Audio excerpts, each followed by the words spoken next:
মনে হয়? সারাক্ষণ পক পক পক পক হাঁসের মতো পক পক এতগুলা দাঁত বের করে।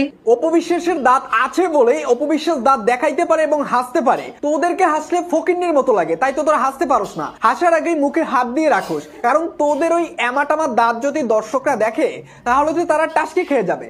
ভাই ব্রাদার, একটু চিন্তা করেন, এরা কত বড় শিক্ষিত ফ্যামিলির মেয়ে, তারা মানুষের শারীরিক গঠন নিয়ে কথা বলতে দুইবার চিন্তা করে না। অপবিশ্বাস কিন্তু এখন পর্যন্ত কোনো ব্যক্তিকে নিয়ে তার শারীরিক গঠন নিয়ে এভাবে কোনোদিন কোনো কথা বলেনি।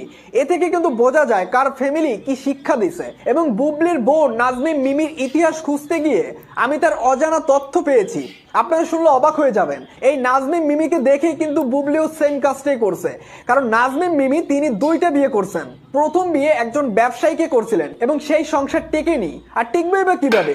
এদের যে মুখ ভাই, এই ইন্টারভিউটা দেখলে আপনারা বুঝতে পারবেন এদের ফ্যামিলিগত যে কেমন শিক্ষা তারা পাইছে সেটা বোঝা গেছে। তো সেই সংসার টিকেনি।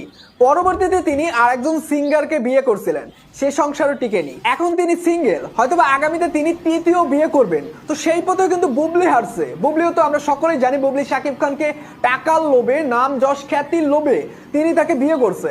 একজনের জামাইকে বিয়ে করছে, একটা সন্তানের বাবাকে বিয়ে করে নিছে।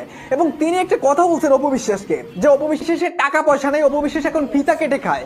আমি বলবো যে অপবিশ্বাস একটা কাজ করে তো খায়, কিন্তু তোর বোন সে তো শাকিব খানের উপর নির্ভরশীল। আমরা সকলেই জানি যে শাহরিয়ার নাজিম জয় ভাইয়ের ইন্টারভিউতে গিয়ে বুবলি কিন্তু তার বাচ্চার প্যাম্পার কেনার জন্য যাবতীয় যে খরচ সেগুলোর জন্য কিন্তু কান্নাকাটি করছে। তো তোর বোন কেন এগুলো করলো? তোদের কি টাকা পয়সা কিছু নাই? তোরা যে আস্তার ছোট লোক সেটা কিন্তু দর্শকরা বুঝে গেছে, কারণ তোদের যে মুখের ভাষা, যে ল্যাঙ্গুয়েজে তোরা কথা বলছস, এ থেকে বোঝাই যায় তোরা কি শিক্ষা পাইছস।